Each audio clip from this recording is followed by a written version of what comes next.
for my story, it was really, which route do you want to go? Right. Do you want to keep selling drugs, or do you want to turn it into legal money and use that same mindset? Yeah. And hustle the right way.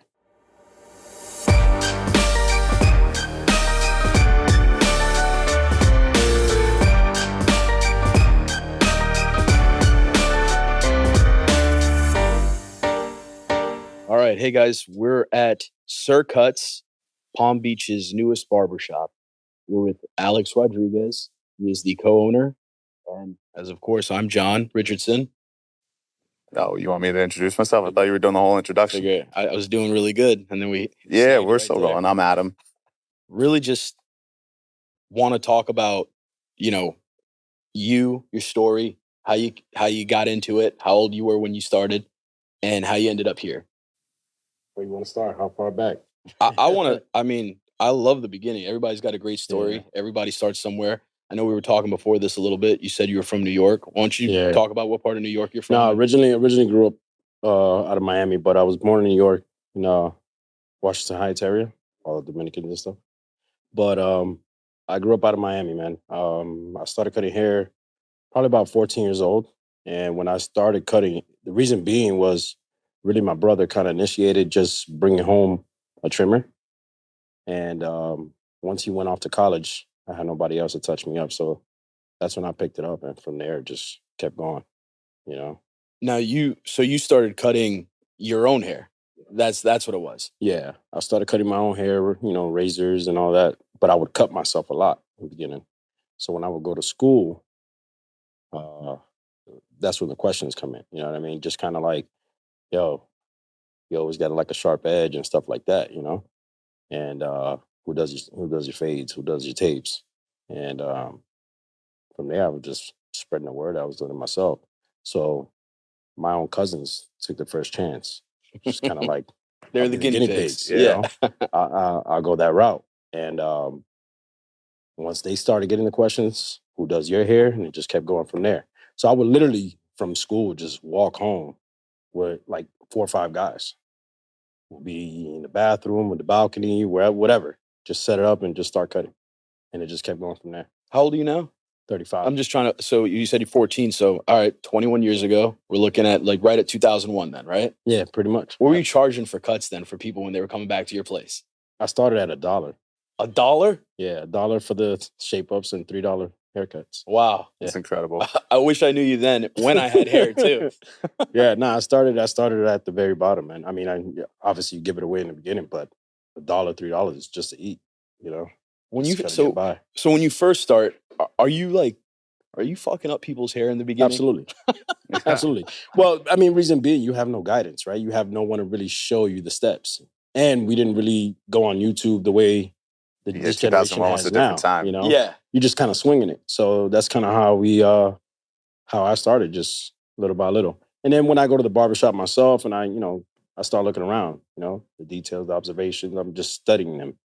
So I'm curious. I want to touch on that a little bit more. You said, like when you met, so you cut somebody's hair. It's the beginning, of course, right? So you're starting out. You completely mess up somebody's do. Yeah. What's the dialogue like when that happens? I mean, you kind of know that going into it. They were getting $1 haircut. Yeah. You know that going into it. You're taking a chance. Bro, this is a little uneven. Like, what the fuck did you think was going to happen? Yeah. Like, you were never a guinea pig for anybody? No. Nobody? No. I mean, no.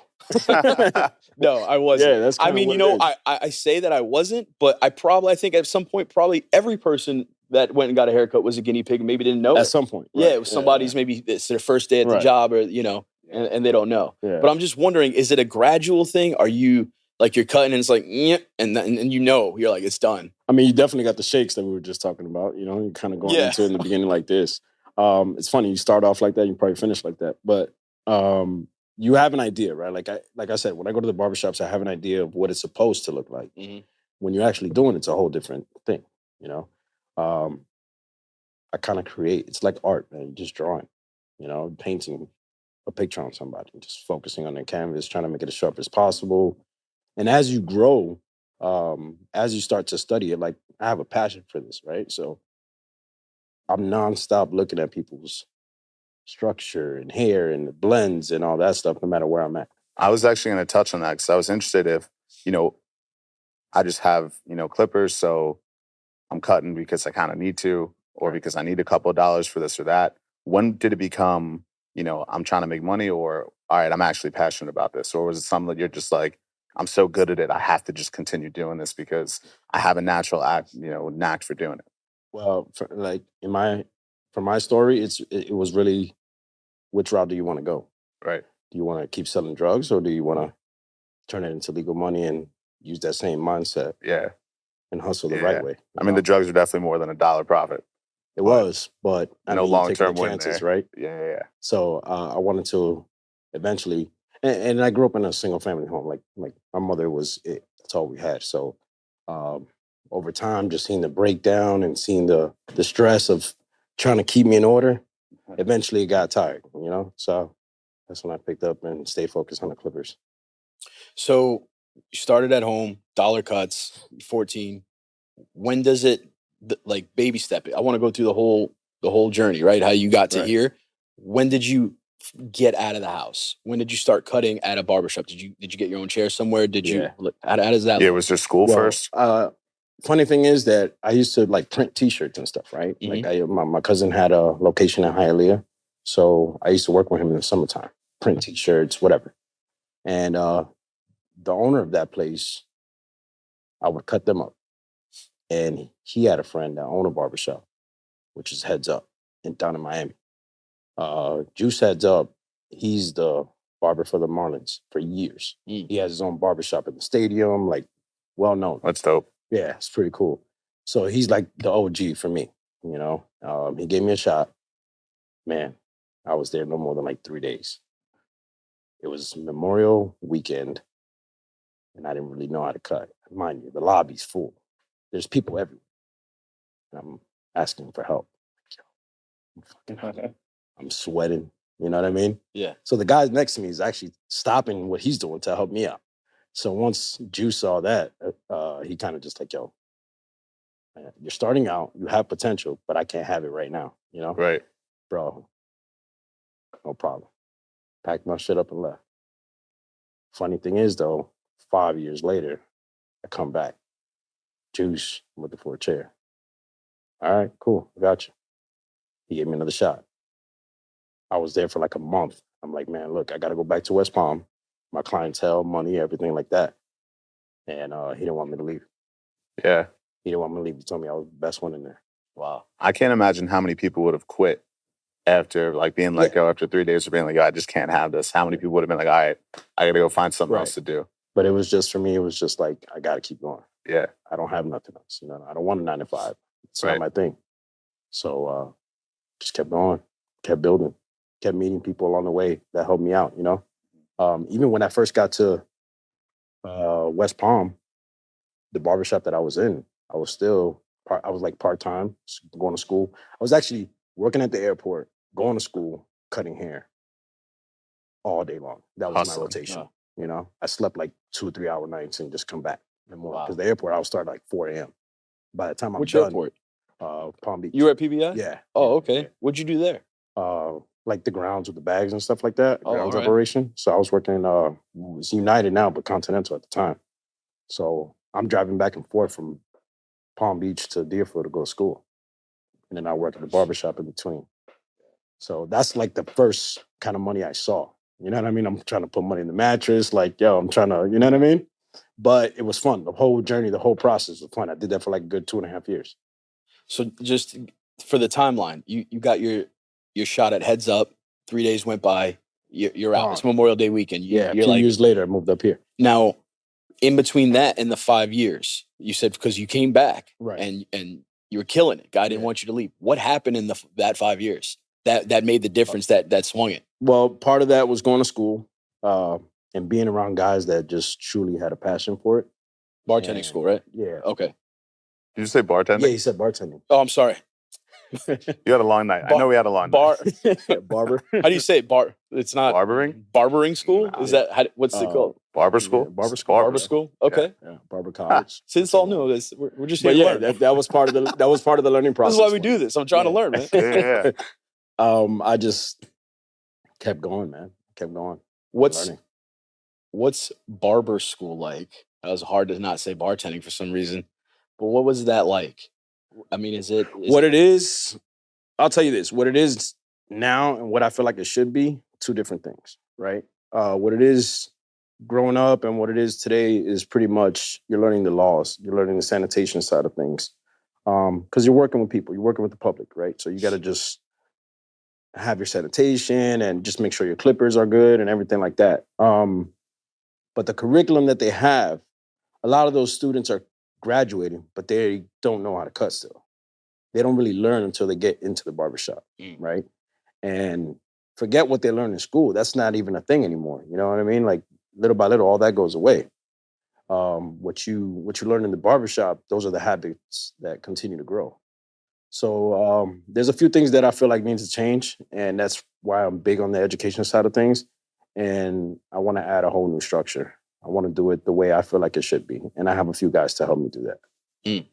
So, So if you get out of school and you haven't really learned how to cut, it just feels like, how do you get that experience to actually get a job? Because they don't do like internships. You can't just come here and do they? I mean, yeah, we're not like New York. New York, they'll have apprenticeship, like a whole program. They could sign off on their master barber.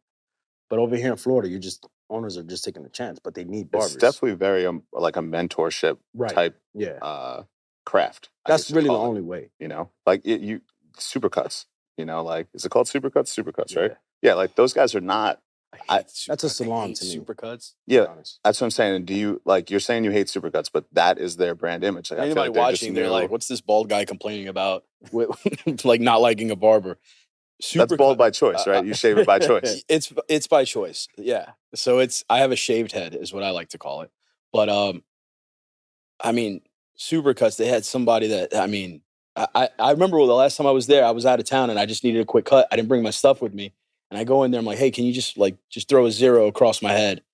And they didn't fuck that up. I don't believe this lady, she couldn't do it. I'm not kidding. She couldn't. I go, hey, miss, do you mind if I just take the clippers and just knock this out real quick? No way. And right at the barbershop, I just did my head right in front of the mirror. And you still paid her $15.99? Paid her. No, the $25. That's incredible. You rented the clippers. It was nuts. Yeah. And those places, I don't know how they stay open and who decides. Yeah. You know, because once you come somewhere here, maybe it's marketing, maybe because they're everywhere and you see it and you think it's that. Okay, so I got cut at Supercuts until I was 17. Did you really? Yeah, because I didn't know any better. Right. You know? And then he lost his virginity at 18 after his real first. I had a great fade and that was it. The rest is history. But no, I did because I didn't know any better. Yeah. You know? Yeah. I was just like, all right, like there's a place in the mall. I just went to the mall and I got cut and it was probably terrible. And I blame my parents. Like, you know? Well, here's the thing. It's like, who else to blame? A lot of parents would feel like that's just like the safer way to go, right? Because barbering or barbershops always had a bad image for the most part, you know? That's true. And a lot of parents took their kids to Supercuts just kind of like it's a brand name, it's a corporate thing, so it feels safer. You're a clean environment. And over the years, what I see today is a lot of barbershops changing that perception, changing that persona of the urban look and the urban feel and stuff like that. And a lot of it had to do with why I'm choosing to do things a certain way. So it sounds like, okay, that's interesting because Supercuts is corporate, it's safe, it's like, it's that. And then there's this almost stereotype with urban barbershops that it's like, oh, you know, I don't know. I just want to go with what's there, what's established, what I see, what's consistent. It's more of they don't know. Right. They're just not educated there. They don't have that experience. They don't know what's there and what they can really offer. Because there's some places that you can't even see a sign that I've been to, and it's some of the best service you'll get.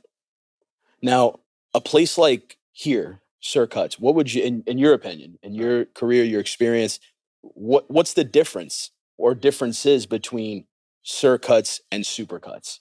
You know, for the people that don't know. Right. What would you say? My thing is I'm merging two sides, right?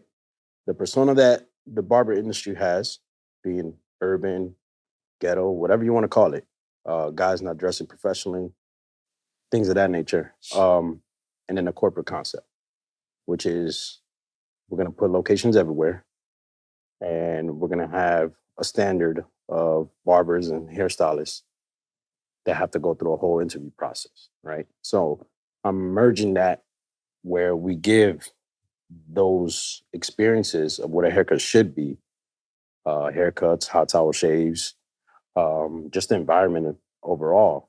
But I also want to grow it where we can have multiple locations and create elite barbers. I don't want to say take them out the game, but I definitely want to make sure that we're known. I think it's, it's like anything else. There's two people, doing business, and you're like, all right, how do I take the good from both these guys? Because Supercuts, Right.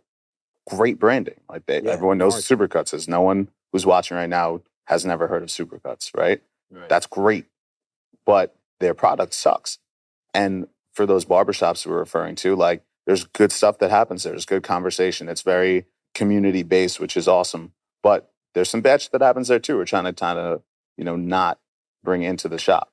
So making sure that we're open when the hours say we're here, like that should Right. support. And how many times do you walk through a barbershop, you're like, Google Maps says they're open, whatever, and you walk in, there's no one there. Yeah. It's locked up. There's no worse feeling. And that goes back to more than likely booth rental, right? Booth rental, they're paying their weekly chair rent, but they're focusing on their appointments, their book of business only, not focusing on how the shop is supposed to be ran. So people are walking up to the door, but all these guys have different hours. So they're likely to show up at different times. So when a client walks in, and that's where Supercuts wins. Yep. And Great Clips and those guys, because they're sticking to what it's supposed to be, which is you're here at 9 or you're here at 8 and you leave at 7. It would irk me so bad if I was sitting in A-Rod's chair getting cut. Someone would walk in, like a regular just customers walking through, and there's two other barbers who are just kind of sitting there and they're renting their chairs and they don't have an appointment for another half hour, 45 minutes, whatever. Guy walks in, they're like, now you got to make an appointment, like turning business away. Right. And like, it's irking me, who's obviously has no business in that, but I'm like, how are you not making your $30, your $40, whatever the guy was willing to pay you? Or more importantly, the lifetime value of that customer, because he's going to come back because you cut him nice. Yeah. I mean, you don't know who he's going to bring. You don't know what kind of following he has. Right. You know what I mean? A lot of barbers will like just kind of turn their chairs away and just kind of like, I got somebody in 15 minutes. You mean to tell me that you can't give this guy an initial experience, even if it's a little bit kind of like, hey, give me 10 more minutes on your client. You know what I mean? He's your client already. So while we're on it, because I'm really curious about it, I understand vaguely the concept of, hey, renting a chair. And initially, I think there's still a lot of people out there, honestly, that think that barbers are just employed by the barbershop and they just cut hair and they get paid hourly to do it. But that's not the case at all. Maybe at Supercuts, I don't know that structure. There's different models. Yeah. You could probably speak to it better. Yeah, there's different models. They do the hourly rate, and then I guess they keep their tips and stuff like that. But you have commission based, then you have chair rental. And chair rental, again, not every barber is the same way. You have professional guys that can rent a chair and run their business properly. But unfortunately, what takes over that, what hides that, is the fact that the other guys might not be that way, right? They're the total opposite. They're renting a chair, but because they're renting a chair, they feel like I come and go as I please. Yeah, it's a hard thing. You have, 10 chairs in the place and each person's trying to run their own business out of the shop. But at the end of the day, the brand image of the shop is, should have some continuity there. Right. For each person should have to do certain things a certain way, but they don't really do that. So there's no camaraderie around the shop. It's just everyone's kind of, every man for themselves, which is no way to really run a So you can have one guy that's super professional, but then the other guy's the total opposite, but he's cutting right next to you. Yeah. But do you, maybe not you, but does the owner necessarily care? If I have a shop, I'm renting out 10 chairs. Is that what I make my money on? Is that rent? So it's like, hey, do what you want. I don't care. As long as you're paying me money to have that chair and I hit my number at the end of every month, I'm fine. Come and go as you please. My experience growing up in barbershops, that's the mindset of a lot of owners. I'm not going to say all owners, but a lot of owners think that way. I don't want to deal with the responsibilities. I don't want to deal with the barbers that I have in there. Just pay my rent. Right. Almost like I'm getting free rent because they're paying for it. Right. Which is, it's not that it's a bad mindset. It's just, where's the growth in that? Absolutely. How are you expanding your brand? How are you opening up your second shop if that's the case? If you're just getting free rent and then keeping your book of business, like that's you working. That's still a 9 to 5. you're just paying Yeah. yourself. It's going to be a revolving door because eventually all the barbers are going to feel capped out at some point. There's no growth after that. You know what I mean? And then eventually you can't fill chairs anymore and they fold. Well, they're either going to leave and create their own little studio vibe, or they're going to go to another shop that they feel has potential growth from where they're at. But the reputation that that barbershop is going to leave behind, you're going to continue to get barbers that are probably not that great. So if I'm renting a chair and somebody walks in, I mean, is that just like whoever gets it gets it? Is that walk-ins? How is that delegated between all Yeah, the it depends on the barbers? shop. More than likely, there's some control. Some have like a list of names, and there's a rotation. Some guys just like, yo, whoever's available. You know what I mean? Most guys might be busy, and there might be one guy that's just fresh out of school, so he's ready to take all the walk-ins. But then there's some barbers that are just kind of like, all right, we're all kind of on the same boat here, so let's just put our names down, and then we'll just rotate the clientele as they come in, which is, that's pretty decent too. I mean, what, in your opinion, which is one way work better than another? I mean, I'd rather have some sort of control and the client not feel so bombarded when people are just everywhere. You don't know who's going to get you next. Nobody greets you at the door. You just kind of walk in and you're just confused as to what's going on. So some sort of control where there is a rotation, at least whoever's next is going to come and greet you at the door, bring you to the chair, have some sort of customer service. I was going to say it's a well. very customer service Right. type business. Like, you really are catering to your customer. It should be as white glove as possible. Right. Someone walks in the door, it shouldn't be three barbers who are like, Just look the looking at other you. way, Yeah. or Yeah. first of all, someone typically takes lead. It's great when you have a host there, but that's the vibe we're trying to bring. Like, it's just a very welcoming, reception when you come through, because it's important. That's the first experience. You know what it is. Yeah. I mean, and don't get me wrong, everything that we're discussing here, like I've been in that position. You know what I mean? I've been that guy, but I've also realized what works for me and what doesn't, where I'm trying to go and what I'm trying to change in my business. So all those things over the years have brought me to where, all right, we're going to do this the right way. We're going to do this legit. We're going to give them a great experience and a great customer service so they could come back and spread the word and bring more people back. You know what I mean? I know we skipped around the timeline a little bit, but I am curious, like, how many shops you've worked in. Do you have a count? I'm somewhere between 8 and 10. What's the average for barbers? As far as what? Like, how much they hop around shops? With turnover? Yeah, I mean, turnover. It sounds like it'd be a everybody's lot. different. Yeah, everybody's different. Some have way more than that. Right. You know what I mean? But as a kid, I always had that mindset of trying to do something big. You know what I mean? Just wanting to do something big, the will. And myself, I've always told myself, go to where I need to pick something up from, right? So any barbershop that I went to, I'll take the good from here, good from there, the bad from here. And just at some point I knew that once I get mine, I knew what I wanted to implement and what I shouldn't. I'm just curious, do you ever work at a corporate place? No. No, everything's always like, Yeah. okay. Yeah, never worked at a corporate place. Not that they're a bad thing, but it was just never me. Yeah. You know what I'm saying? It was never me. You were talking about, kind of the different models that they have. And you mentioned, like traditional chair rental. And then you you mentioned commission. Commission based. What's that? How's that look? Commission, it's pretty much a percentage with every barber. You just work out a percentage. Basically, you have your book of business. You have your paper trail. You have everything you need as a barbershop to eventually do more. In the sense that your overhead is always going to grow. Your shop is always going to grow. But you don't want to get capped out. You don't want to just have a bunch of barbers in one shop paying chair rental. You want to grow from that, right? So the plan is to have a commission base with every barber, but also give them that opportunity to have that paper trail if they want to get a car, if they want to get a house, if they want to do the things that they need to do, and just be more professional about it. So it's not commission based. It's not a bad thing. It's been portrayed as a bad thing, but it's really not. It's just how you approach individuals that you have in your shop. And that's probably another thing that made commission looked at, kind of being a down or a bad thing. But the reality is, done right, this is a commission-based shop because the level and the amount of money being spent on advertising to get people to come through, right? You're going to make so much more. But it's really on the barbershop to do that. So if you have a commission-based shop and like they're just hoping their location is enough and they have a sign on the door and that's that, you know, you're going to not really make too much money. We're trying to offer even more with that structure, but we're looking to make an investment. So it's a little different. My You know what I job mean? is to bring the people here. Right. When you have a chair rental, it's kind of your job to go out there and get it. Mm. You know what I mean? You can't wait on the owner because the owner's just going to build his book of business and that's it. And that's the every man out for themselves type thing. This is more of a Exactly. commodity, you know? So that you don't rent any chairs. No. So everybody gets, is it everybody that's here? If you're cutting hair here, you get a piece You get of a whatever percentage. comes in, whatever profits made for the day. Right. Well, they'll what keep you're the cutting. tips too. Yeah. Yeah, and their tips. And their Yeah. tips. So you get So a percentage. it's almost like they're a part owner in that.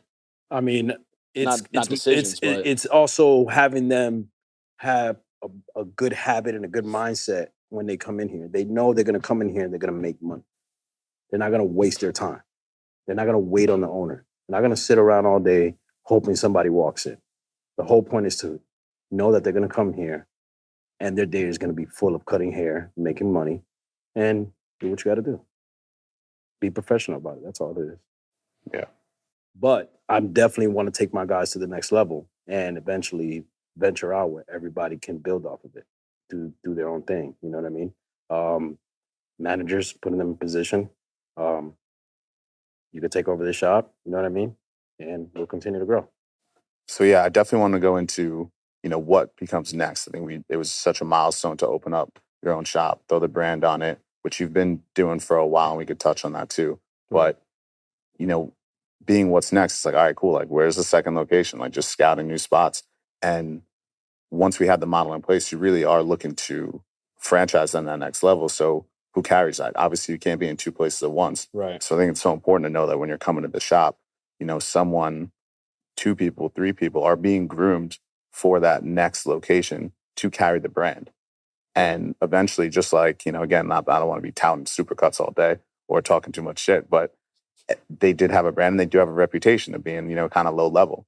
So to turn that around and have Sir Cutz be like, oh, that's definitely a good shop. You know, that time I'm in Atlanta for a week and I was like, damn, I should probably get a cut. Who am I going to go to?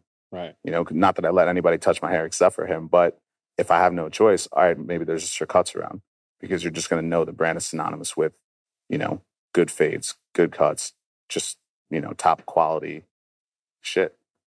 Yeah, that's definitely the reputation that I'm gonna keep is just finding or grooming barbers to that level where we can continue to spread the brand and continue to just let people know that the same way you saw Supercuts growing up, that it was a safe environment. You're gonna get a good haircut, good price, good people, just with way better fades, way Right. better haircuts. You know what I mean? Yeah. I was in New York, like, well, man, it's been probably a year or so now. Why? And I'm just shooting this stuff as we're talking about it. It's just firing in my head. I'm thinking about it. I just wanted to get just a cut, like a shave on my head, zero across. Like, how are they able to do the $80 cuts in New York? How is that a possibility? Because that seems insane to me. To the point where I was like, I'm going to CVS and I'm just going to grab stuff myself and do it because I can't just justify it. Why? Like, why is it like that? Well, definitely there should be a way more of an experience than just zero on the head. You know what I mean? It should be some sort of hot towel, some sort of relaxed feel, some sort of comfort feel that you know that the $80 is not even a question. It's like, here, take my money. You know, that's the type of experience you want. You're right. But I understand what you're sense. saying Yeah. because a lot of barbers, they want to just throw numbers up there, but they can't put the work behind it to follow that. But the industry is changing, right? It's evolving, and a lot of guys are pushing those prices.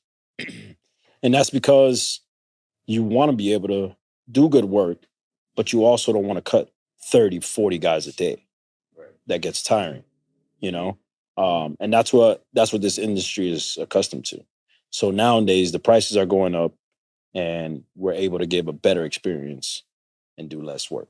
My buddies in New York get a haircut, and at the same time, like their hands are being massaged by some chick running around the place. And like, I get that, you know, it makes sense. They're going to charge what they're going to charge. They also have to because the rent over there in Manhattan is crazy, but they get that walk through traffic all the time. Yeah. So it's all balance. I haven't been to a place out here. I mean, a grand We get that opening. you don't get haircuts too often. I've done the whole hot towel thing, and that's actually amazing. And I think as you said it made so much sense. Is that a lot of people that's what adds the value. You add value to it, then it justifies a more expensive cut, and you're happy to pay that because it's this whole experience now. It's just not that. But there's definitely barbers that, because I've seen it myself, that are they get to a point where they're hustling, they're grinding out, they're trying to get as many cuts as they can, and they're like, fuck the hot towel. Hey, let's knock it out. Hey, who's next? I have my appointments. They're full. Yeah. And the value gets lost there. And now that I understand a little bit more about the chair model and how that, if you have that and you're doing it, whatever business you're doing with your chair, it's going to affect the house. Yeah. So if somebody's lowering value there, it's going to lower the value of the house. Exactly. It becomes like a slow poison. Exactly. That's so you could sit here and be all professional you want, but if the guy next to you is having the craziest conversation and the craziest stories, what do you think the client is going to feel like? Yeah, he's mad loud or obnoxious or whatever. Like, I want to go to you, but not at that location. Yeah. Right. You got to change your environment. So that's where the whole concept of trying to change the perception and the look and the feel of barbershops come into play, right? Prices. I want to touch on that because a lot of people do have a hard time trying to understand why is it that we're paying X amount. But it's like anything else, right? You spend $25, but you're going to get something that's worth $25.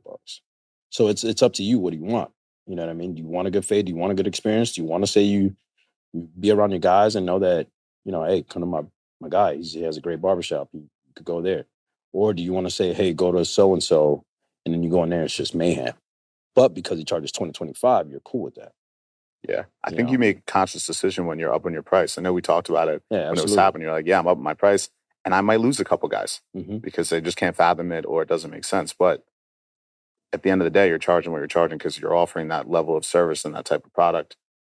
Your loyal guys will understand it. Right. It makes sense. And it's the scariest process to go through every time you go to a new price because you're going to lose at least 20%. That's the rule. Yeah. You're going to lose. But it's funny that every time I've gone up, I've gotten more clients. So you lose initially, but you end up... You're losing the ones that want to sit there and...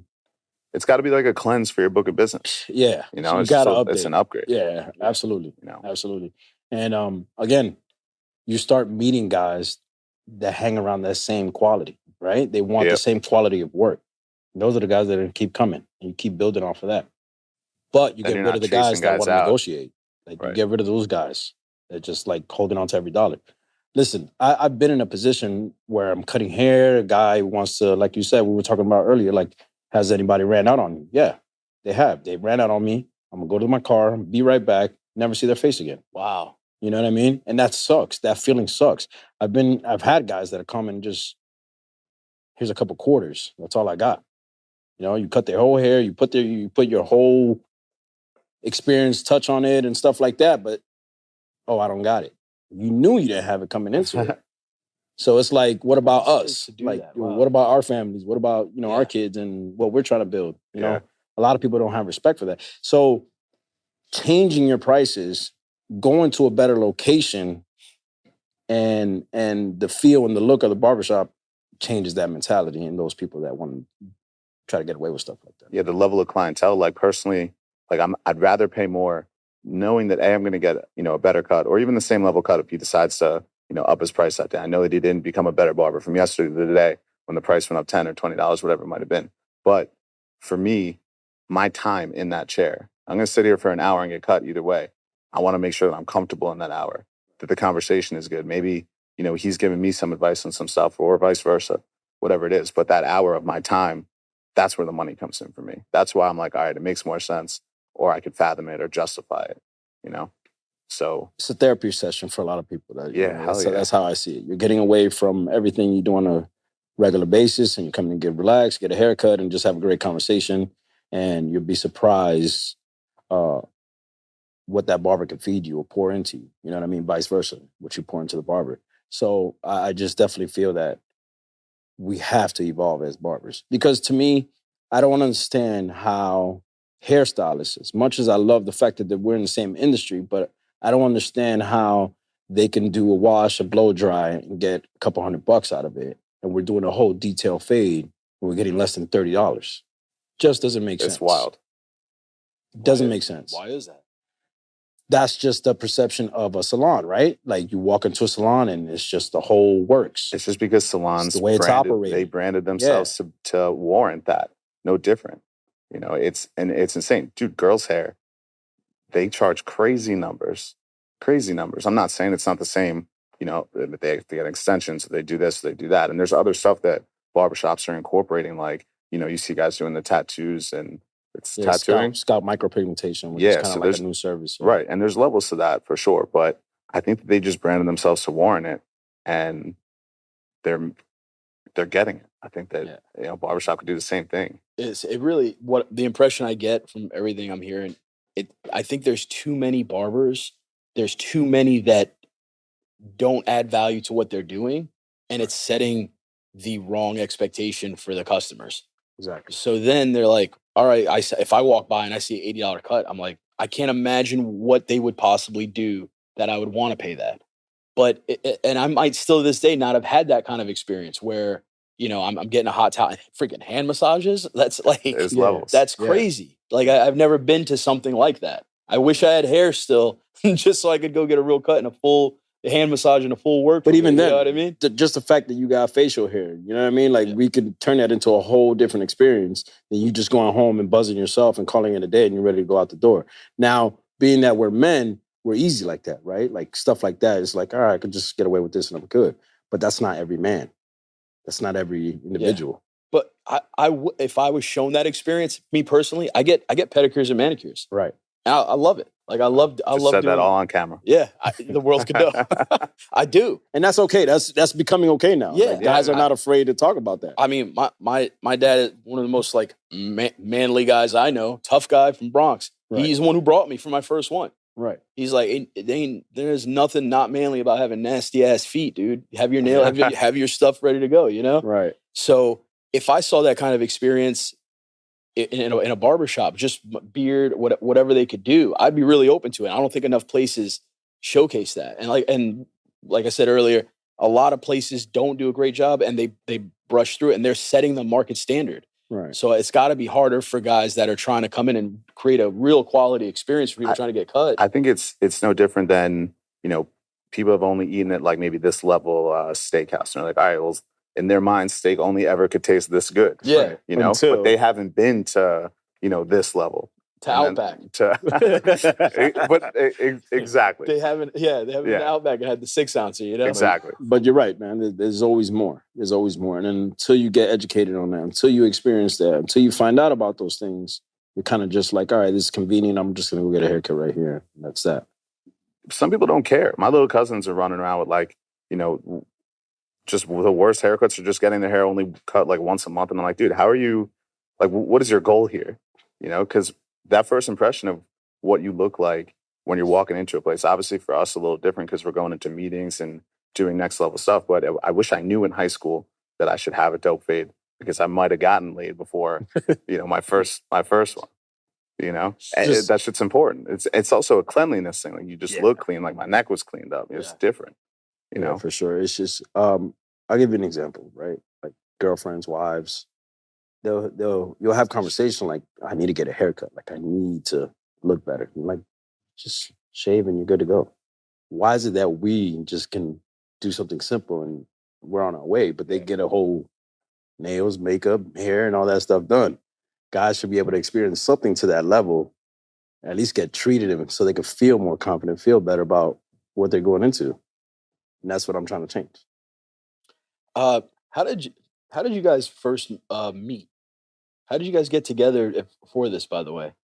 Actually, I want to get back to, cause I feel like we segue in a lot of different things, but I want to get back to the timeline of your story and where we left off from that. And I'm imagining this is right around the corner, this introduction and why we're here today. But you're working at the airport, right? You're in school and you're cutting. You're getting 2 hours of sleep. What was the next thing that happened to take you to the next spot? Well, trying to find a location that I can start at least growing my clientele, right? That's another hard part because there's so many barbershops and you can go anywhere. But I just knew I had to get in. So I took advantage of the shop that I was working at part time and started to grow. But while I was in school, I met a few guys that were starting at a barbershop that was like opening brand new, kind of like how we are.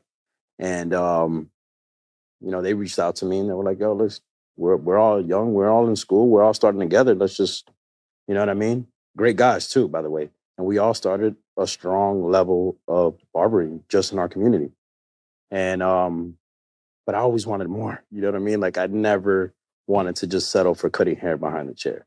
That was not my thing. It was fun. I love that. That's my therapy. But I know there's more to that, right? So as I kept growing and working in a few different barbershops, my thing that I always took with me was what did I learn in barber school that I'm still implementing at that time, or that I'm gonna be able to take with me. And there's not much because I didn't learn nothing there. Like I learned everything in the barbershop. So now my thing is being big on education. How can we get the next generation to come out of school and be stronger than what we were, or be able to charge more than what we were able to? Because we started cutting hair maybe 10, 12 bucks, $8 sometimes. You know what I mean? But now the guys that are coming out now, they're able to already start at 30, 40 bucks. So we know we're growing. The industry's growing.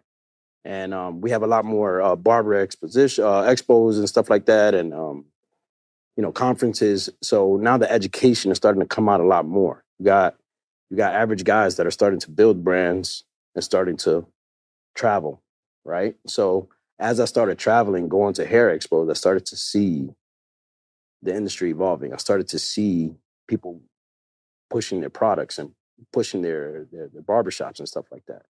So I took it up a notch, and I sat down with one of my guys and said, "How can we educate, but not just in one location? How can we take it to other cities, other states, and just get the name out?" So the first thing we did was we reached out to guys that we already knew in the industry that we already networked with, and we took a guy from LA, New York, Miami, Orlando, Canada. We created a solid team, and everybody brought something to the table, right? One guy was educating on shaves, one guy was educating on scissors, hairstyles, one guy was doing fades, beard trims. So we created a whole curriculum, and we were able to take that all over the West Coast, all through Texas, Colorado, Vegas, Portland. And the pandemic stopped us from doing an anniversary tour, and we were going to try to take over the East. But by then, the group just kind of little by little, everybody's doing their own thing and stuff like that. So it's been hard to kind of go back to that. But now, since then, a lot of guys have already created their own same concept, different tours and different names. So it grew from that.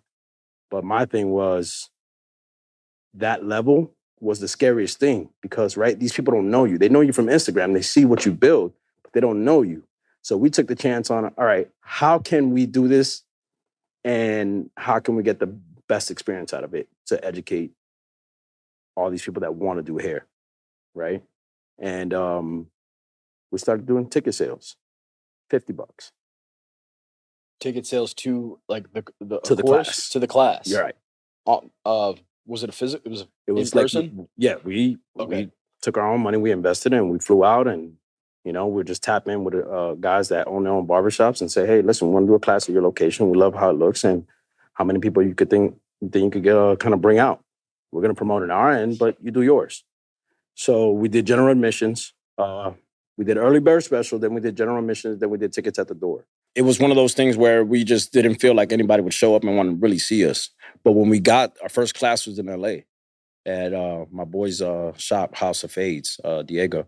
And when we showed up there was a line out the door wrapped around the building waiting to see us educate. You know what I mean? So that was mind-blowing. And how it worked out even better for us because we recorded and we edited and promoted it to the next city. And it just kept growing from there. So we went from LA, San Fran, Portland, back down to San Diego. It was a hell of a ride. What did you call it? Leaders.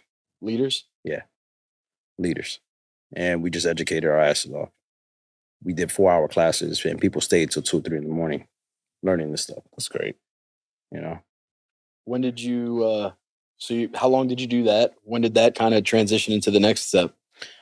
basically, we did that. It took about a week to 2 weeks with the traveling and all that stuff involved.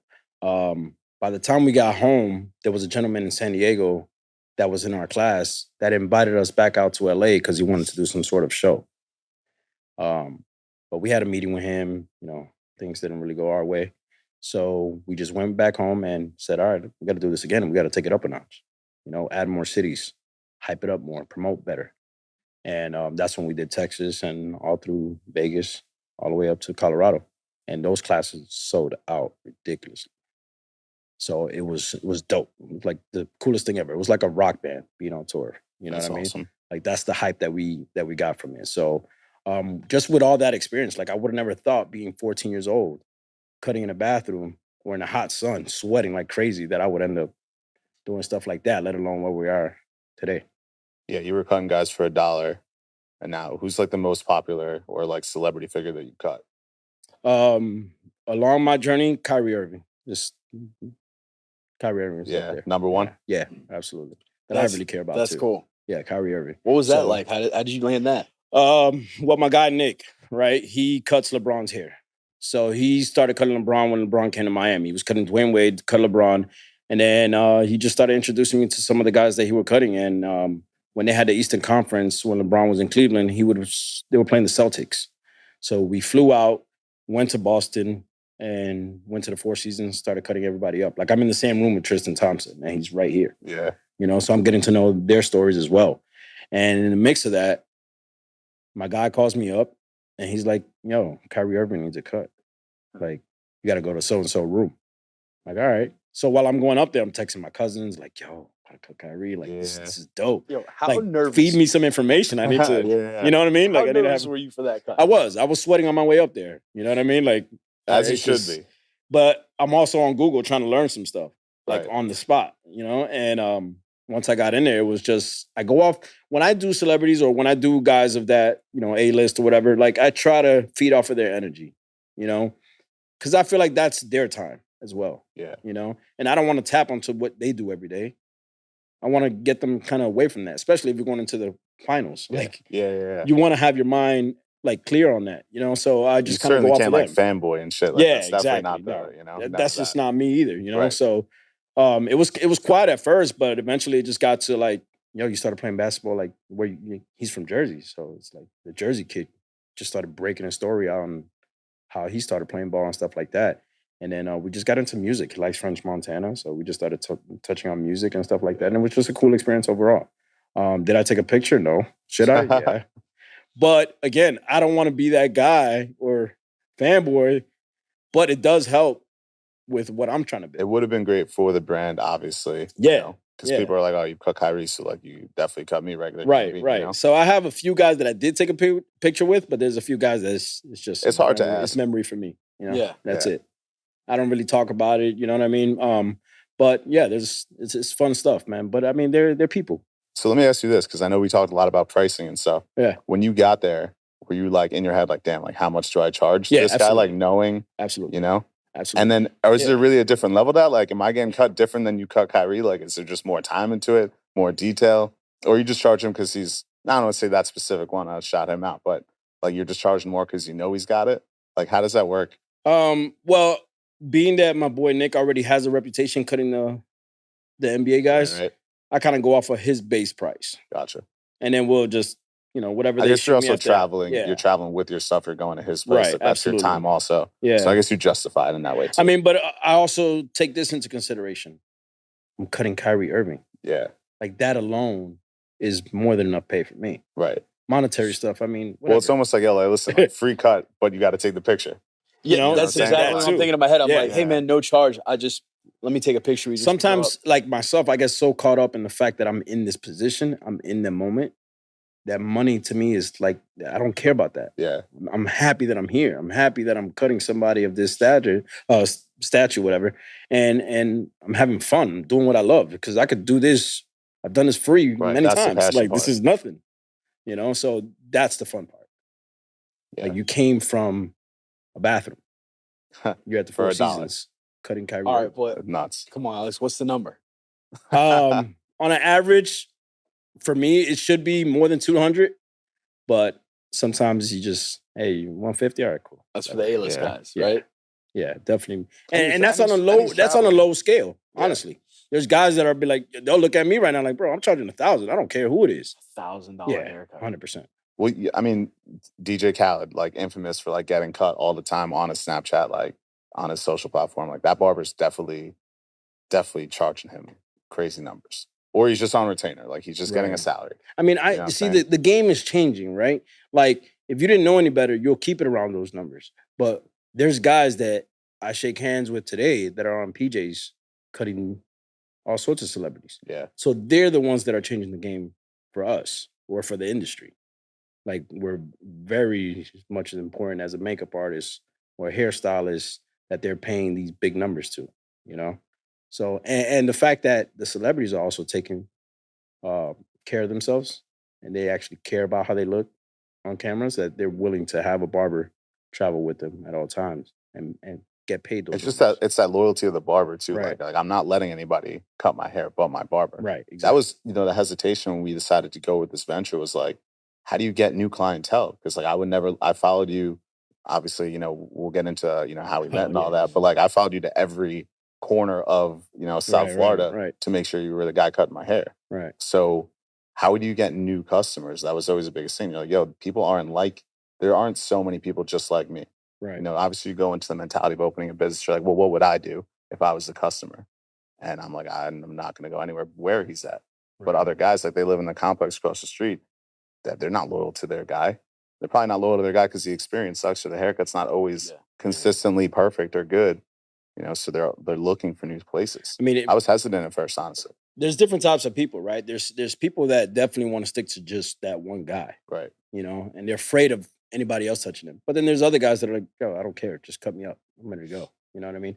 But that blows my mind, by the yeah, way. it does. Me too. I don't know if it's the opposite. You're like, all right, then it's fine. It's no big Yeah. deal. But yeah, no, that scares me actually. Yeah. Well, no, I'm for my beard, I'm pretty particular. It's been my sister's boyfriend. He's a barber. Yeah. And he just years he's been Yeah. doing my beard. He takes care of my head. He's like, I go to him, and I feel like there's that family pressure that I leverage too. Yeah. I'm like, hey, you have to do it. You're dating my sister. You like, you know what I mean? Yeah, you got to get it right. You too. have to, and not only like you better do it good. Yeah, or else I'm yeah. calling my sister. Yo, listen, the funny stories come in when you mess somebody up, right? Like, what happens when you mess somebody up? Like, how do you fix that? And I could tell you right now, one of the worst feelings is a guard falling off or jumping off of the clipper and you leave a patch on their head. Has it happened? Yes. Mm. What do? You're sweating, first of all. You're panicking, right? Because you don't know how the guy's going to react. But you're also, that's when experience comes in.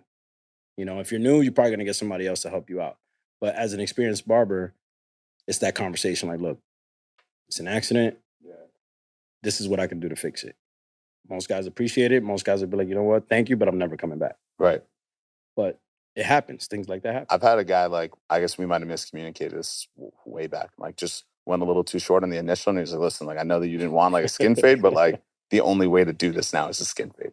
Like, you just kind of, I mean, at that point you're in the chair, like, first of all, there's no more helpless feeling. Right. Because like, what are you going to do? Like, Yeah. you get out and walk out, you have a patch on your head, or you just, whatever he takes, he takes. Yeah. So I had a skin fade that week and I hated it.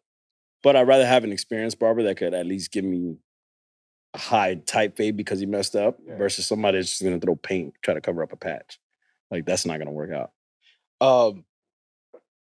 I'm just curious, like, do you if you mess up somebody's hair and you go to fix it, do you charge them for that cut still? Me, no.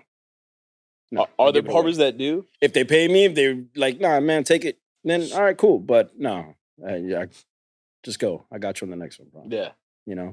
But it makes me that more mindful of what I'm doing and stuff like that. Like, you can't just be talking and, put your focus somewhere else and then stuff like that happens. What's the worst hair, like, total fuck up that you've seen? Not just yours personally, but that you've encountered in your time. Like, the worst, somebody got their hair dogged out bad. And like, it happened to me. What happened? I went to a barber in Coral Springs when I did have like a full head of hair, you know what I mean? He pushed me back a month, literally. Like my hairline was pushed back a month. And this is one of the barbers that I looked up to growing up. Damn. Right? But I got an opportunity to get a haircut by him as I got older. So I'm like, yeah, this guy was promoting himself. I don't want to say no names, but like, I'm like, You know, just driving over there. You know who you are, right? Just driving over there. I'm like, yo, get a haircut from him. Like, it's gonna be a good experience. It's gonna be cool. And I also want to see how he You learn operates, something. right? Man, I got pushed back a month. I'm talking about, when your hair is like green, that grow back is like a little green in the skin. I had to literally wear What a did he hat. do? Well, I knew he messed up because you just have a feel of where your hairline should be. You just have a feel of where things should be placed. And I knew it kept going back. It just kept, They're like, I got to make it even, so you got to go a little bit more back. Yeah, Man, smacked a whole bunch of gel. I was in the bathroom after that for like at least 30 minutes trying to get the gel off. It was so much gel. But that was anything just in the chair while you're in the chair, like, yo, like, you Nope. fucked that up? Not at all, quiet. right? Just quiet, looking in the mirror. There's nothing you could do. My boys are kind of like around me. They already know. So we're just like, Did he know? I think he knew. He had to. Yeah, he had to have known. I mean, He just you're a won't. barber. He just won't address it. But you just kind of It's like those those awkward awkward things. Is that like an ego thing though? Like, you know what? If he ain't saying nothing, I'm not saying nothing. Pretty much. Yeah. Well, what am I going to say? Hey, I did mess up. Yeah. If you're not saying nothing, I'm not going to say nothing. You know what I mean? You probably like it. Yeah. You know? There's the opposite of that too, because I've been in the chair next to somebody else, and the other guy's like, it's a little uneven. They're just sitting there like, the barber fixes it again, and he's like, nah, it's still a little uneven on this side. Now this side's lower than this one. How many people have you just been like, yo, like, get the fuck out? I'm done with you, or don't come back, or it was a great experience, but like, see you later. Yeah. Sometimes you got to do that, and it sucks that you have to. But there's times that some people are just fucking annoying. Can I curse? Yeah, we curse It's the fuck it. it's just fucking annoying. Like you're nitpicking every single hair, and it's impossible.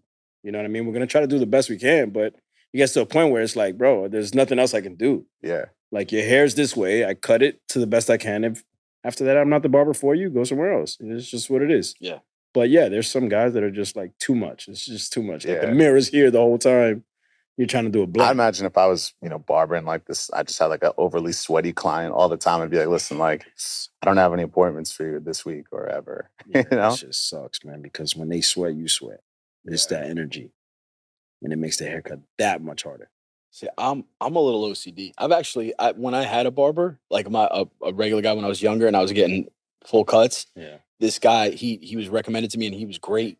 And I don't know what started happening with his personal life, but every time after I would come to get a cut, this guy was just higher and higher every time I would get it. And you went back. And I would keep going. And one time he was so high, he fucked my hair up. Bro. So bad. Like the line on my beard was like it was crooked. Man. And I'm like, hey man, do you see that? I'm like, hey, can you straighten that out? He's like, his eyes were just like completely bloodshot. I've seen some bad stuff. Man. I've seen some guys literally stop in the middle of a haircut. They're just toasted, bro. Yeah. And they're just client just looking at them like, Yeah. what are you doing? You know what I mean? But yeah. But again, those are the locations. That's the perception. And you know what? That's not happening change. at Supercuts. It's damn sure not happening at Sir Cutz either. You know what I'm saying? So, but yeah, it gets really bad, man. And I think that's kind of why the hairstylists kind of separate themselves from the barber industry, or at least used to. Gotcha. You know, just the whole perception is different. Like, so you're not walking into that. And that's why you're marrying the two concepts. You're taking what made Supercuts this professional, consistent, reliable experience with a better product that you guys offer. Absolutely. Okay. Yeah, definitely. So that's what's going to change the game. And again, you have other corporate companies that have tried that as well, but the quality is not there still. And that's what makes them. People say, franchises are not so great, or they're not, doing what the fade that I like, or just the little stuff. You're charging all this money, but nobody's even giving that quality out. So we definitely want to change that concept. Give people an idea of like, yo, look, you could still go to a franchise. You could still have some of the best haircuts you've ever experienced, and it's safe for the family. So my journey has been more so like building relationships along the way, and education, right? I remember I stepped away from the industry, what I thought I did, for about a year. But I was doing admissions for a college, and they started a barber program. So when they started a barber program, they looked at me like, "Yo, you'll be perfect Yeah, sell to this. recruit these guys." So I recruited him. Then I had my guy George. He's my OG man, and I called him in like, "Yo, you want to be an educator?" They're looking for people, you know. And his journey started that. So I brought him in, and he taught the class, and the program just built quick. But That's the attractive part about, this shop and this business and what we can build on it. Like, to have as a shop, great, but the brand to go into apparel, the brand to have a Sir Cutz, Right. educational system where we're bringing in barbers, teaching them our way, Right. understanding this, like the franchise of all that and how they all kind of connect. That's the win. That's building a real company, a real brand, a real business around it where, we didn't just come in and open a barbershop to open a barbershop, although it's a great opportunity, obviously, and it was a level up, but it's with the foresight and the vision to say, okay, what is going to be the 3 What's or next? 5 year plan, right? Yeah, Still absolutely. always what's next? How do we go to the next level? Yeah. So how did you guys end up? I think we're there now. How did you guys end up? So from working the together, doing this? college, that's what I was saying. From the college, like there was still something missing because, mind you, I went from cutting hair for years to doing admissions. Mhm. But again, that transition for me was more so like, all right, I've been cutting hair for a long time. Do I still want to do this, or do I want to do something else? And sometimes in your career that happens, right? And but I found out quick, like, all right, I came to admissions, or I came to do something different, period. Just so happened to be admissions. But now I'm still in the barber industry because now I'm bringing the students in, he's educating them, we're kicking them out, and they're doing great. Cool. But now I miss cutting hair, right? So I go to Ruben's barbershop. Why? Because I have my guy Carlos. We've been working together for years, right? Great friends. And he was like, yo, come out to Boca and work at this shop called Ruben's. It was a busy location too. Um, but I remember I came in, I was cutting hair for a couple weeks, and Ross comes in. Ross comes in with a jacked up haircut. I forgot where he went to. Might have been Supercuts. I don't know. But he came in with a jacked up haircut. We're crushing Supercuts, by the way. Yeah. Sorry about that, man, but it's true. I'm not sorry. I remember that lady. Yo, it was, I know for him, it was one of those like, please fix it. You know what I mean? Yeah. Like, I can't walk out. And like this. Ross, my brother, is just super fucking peculiar and like particular about that type of shit. Right. Like, it can't be off. Like, it's got to be legit. Yeah, I'm sure he was all worked up, probably pissed off. Yeah. So, walked into the shop. Once I gave him that haircut, it was a game changer for him. It was just like, oh shit. Like, I literally just completely took what he had and turned it into a whole new fresh cut. And from there, I built that relationship with him. And then we started talking about, hey, my brother Adam, he's in New York. I think you had like a ice cream shop, or Yeah, I was rocking the ice cream shop back then. yeah, right something out like of, that. He was telling me about. high school. Yeah, and then I think you came down to visit, or you moved, and I started cutting up Adam, and then from there we just kept building a good, strong relationship from there. Yeah, I mean, we talk about, he's been at 8 different shops. I've followed him at least 3 or 4 of those Right. throughout the time that, I've been in Florida the last 6 years or so. So Ross obviously knew him. We just knew like there was more. Like, he's had the brand, like it's tattooed on his hand. Yeah. That Sir Cutz logo. And it's a dope logo. It's just one of those things where it's like, it was so easy to piece together. Like, all right, how do we help him take it to the next level with the assets and the understanding that we have? And honestly, it's been the easiest partnership and business that we've run to date, because he's just a hustler, just knocking every single piece of this out. If you saw what this place looked like before it turned into this, Right. it's insane. Right. Picture just like is green, old, like it's a mess. It's a So mess. this room that we're sitting in has been a barbershop for 25, 30 years. The guy was on his way out. The pandemic hit. When it was time to get back on track, things didn't go well for him, and he just walked out, left everything as is. Again, very old, like you said, green walls, wood everywhere. We'll put it up for the editing team. Yeah, church benches, like it was a whole mess in here. You know what I mean? And one thing that I was told was try to modernize it, right? Try to bring it up to date. The area that we're in Boynton Beach is changing. And there's a lot of young families coming out here, a lot of younger guys guys that do crypto and all that stuff. So they're moving into the area. So as this is evolving, they needed a new place to come to, and it's not going to be Supercuts. You know what I mean? So Sir Cutz, yeah, go ahead. We walked in, and we were looking for locations for a little bit. Yeah, we walked quite into some this, time, and yeah. I was like, even me initially, I was like, this is another place gonna be a fucking project. And he just so confidently was like, I could turn this place out. Yeah. Like, this is a perfect space. Yeah. And don't get me wrong, we love the location, like so much traffic. Boynton Beach, obviously, up and coming and, going to be very big. But the vision that he had just off of it was like white walls, great floors, black trim. Yeah. Slap saw it. the logo. Well, It was to be honest with you, this is all manifested, right? Like I literally wrote this down during the pandemic. Every step of the way, everything that I'm gonna do, because that was the time for me to just grow as a person. Like, all right, everybody had to figure something out during the pandemic. Like, what's next? What are you gonna do? How are you gonna, just change everything? And that to me was like, all right, I'm gonna write this down, and this is what I'm gonna do next. What? Not even a year, 2 years later, we're here. You know what I mean? And I had a rendering done because I already had the vision for the rendering. And that was done a couple years ago.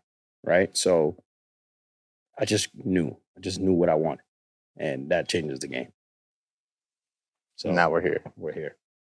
Now you're here. It's crazy to be sitting in, like, after all the years knowing him, and like to be sitting in his shop. It's surreal. It really is. It's nuts. You were here for the grand The opening. grand opening. Yeah, Like I that- saw the pictures of what it used to look Right, like. right. I mean, a complete different, like Yeah. night and day. Yeah. So and that's what I want to do for, or at least tell barbers or tell people that are in my position. Because my background, honestly, like don't get me wrong, like my mom did everything she could to raise some strong, independent kids. But I was just that guy, the black sheep. And I was always out there just trying to hustle, just trying to get it, just on my own terms. And she had a hard time dealing with me. She sent me off to my uncle's in Jersey for like a year or two. Just tried all sorts of ways to help me. And but it just got to a point where I was like, bro, like she's not here forever. Like I gotta do something. Mhm. And that's where I took myself serious. So, for me, I'm an inspiration, I guess you could say, that people tell me. Not that I know, but people are telling me, like, bro, like you're inspiring. Like I know your story, I know your background, where you come from, and look where you're at today. Look where some of the things that you're doing. And for me, it's just like, bro, this is God. Like I'm just walking. Like I'm just waking up and doing what I feel like I should do for me and for my family, for my kids. And it's aligning itself, man. And but it's nonstop work. It's nonstop. It's hustle. Yeah. Like Yeah. you got to put in the work. You can't expect something to come to you. It's not going to happen. Not in that way, at least. No, not how you want it. So you still teaching, or this is the focus right now? I think I'm teaching constantly every day. Now that I open up this place, we have students that'll come here from the school next door trying to learn something. Forget teaching barbering. Like teaching how to fade a little bit better, whatever. He's teaching people how to open up their own business, do their own thing, create their own brand. But people are watching the Instagram stories. They're watching the social. They're watching how he's moving. And, going back to an inspiration, like he's an inspiration for me as just someone who wants to do his own thing and create his own brand and create his own image. Like he has that already. So I think when you're talking about educating, like he's educating on every level. Yeah. And And this is not something that somebody taught me. This is just something that I educate myself. I'm learning along the way. I'm doing things. I'm failing. I'm spending more money than I have to in certain places, but I don't take it as a loss. I take it as an experience every step of the way. it's just a mentality, I think. When I look at you, I think about you. I'm trying to explain, like, our relationship. It's the mentality of you want something, you go get it. Yeah. Like, you talk about manifesting it, but like there's something that you wanted here. It's been on your mind for a long time. Like it's that law of attraction. Like Absolutely. we met with things. It's a lot of timing, but it's certainly, Yeah, we I have want many some shit. conversations. Yeah, absolutely. I mean, we're talking mobile shops. We're talking Yeah. like anything we can to get something off the ground, right? I call this place, even though it's Sir Cutz Barbershop, I call it headquarters because I know it's the beginning of something else. It's going to transcend into something way bigger than what I know. but I know it's coming because I'm not like giving up for nothing. Like I'm going. Yeah. I'm already here. Well, what's the point of stopping? You know what I mean? That's my mentality. For sure. So awesome to be here, bro. And thank you for coming on the podcast. For sure, man. I appreciate you guys. Thank you. inviting me, I man. learned a lot Thank about you, it. bro. I liked hearing your story, man. Thanks for sharing it. Yeah, Appreciate man. it. I'm excited to see where you guys go. I definitely want to just continue to share my story and just let people know that it's possible. Come from nothing, bro. So I don't have it all, but I know I'm going that way. You know what I mean? I know what I want, and that's key. That's key. Just got to know what you want. Yep. Go from there. Starting a brand. Look, the logo came from. I had a gentleman, right? He was a graphic designer. He used to come to the barbershop all the time, get his haircut and stuff, and he just did everybody's logo at the time, right? So I was like, man, I need a logo. Like, I need something to brand myself, right? Because as a kid, I always looked at like Pepsi, Coca-Cola, and UPS, FedEx. Like, these are big brands. And I always told myself I want to work for the big names because I know the benefits are better, and all those things, right? And he did a logo for me, and it didn't sit well. It was a circle. It had a bunch of stars. It was just cartoonish. Yeah. And I knew I didn't take it serious myself. So I know the next person's not going to take me serious, right? So one day I'm at Duffy's, and they have helmets. If you've been at Duffy's, they have like college helmets. Oh, yeah. So I saw the Big Duffy's USC guy. logo from a distance. I saw the USC logo. So that SC caught my attention immediately, Sir Cutz. I called him up. I sent him a picture. I said, listen, bro, I could use this. Just add something to it. And that's when the razor came, just took off from there. Rest is history. That's how it transcends to where we're at today. But branding is something I love, right? Like I've learned to love branding. I learned to love how to market, how to push something. And speaking of that, can you plug the Instagram, plug the location? Yeah, plug the so address? Instagram, Sir Cutz Barbershop, and sircutz.com is the website. You can book with any of the barbers. Right now I have 2 barbers, Carlos and George, great talented barbers. Between all of us, we got over 40 years of experience. So there's a lot of talent in one room. Like, I mean, I'm a 3-man shop and we're killing it. Right. You know what I mean? We've only been open in a month. We have over 70 walk-ins in 4 weeks. Wow. And that's very little marketing. And that just says that location is key, presentation is key, and experiences so they could continue to spread the word. You know what I mean? My brother Carlos, Premier Cuts, he's definitely someone that I had to bring in. I knew his will. I've worked with him, and I know what he could bring to the table, right? George, G the God on Instagram, he's the educator. He's the guy that just has that experience with taking somebody off the street and molding them into a professional barber. I know what he brings to the table, and together we're going to build something great. That's just what it is, man. I'm not stopping, bro. Like, we're here. You know what I mean? And Adam and Ross, I mean, like I said, we built something great over the years, and I know what they could do, how they can help, and that's kind of how we just got together and just started talking about doing big things, So If you guys are in Palm Beach, come to Sir Cutz. Boynton Beach, Florida. Boynton Beach, Florida. Woolbright. Right off Can I Woolbright. say the address? Yeah, it's a good absolutely. address. All right, look, 558 East Woolbright Road, Boynton Beach, Florida, 33435. We're located in Publix Plaza. I mean, this plaza has every bank possible. TD, Bank of America, Wells Fargo, the new one, Truist, Chase, PNC. We're in the Go to your corner. bank, come here, give us your money, Yeah. we'll cut you up nice. That's Like, it. That's what we're talking just about. we're here, and then we're gonna and like location is everything. So I mean, I had my eye on something big for a very long time when it comes to location, because again, if you're gonna run a commission-based shop, you got to make sure these guys eat. You know what I mean? So I don't want no excuses as to. I hate seeing guys sit down. Yeah, we hungry. Like, if you're gonna come into work, I want to see you work. That bothers me if you're not cutting hair. Like, I own the shop and you're not cutting? No. That bothers me. I go home, and if I'm sleeping, I'm waking up like, what else can I do? Like, this guy has to make X amount of dollars. He has a family to feed. Yeah. So Sir Cutz with a Z. The barbers aren't playing Xbox while you're waiting for a cut. nah, man. Keep your ass out, Supercuts.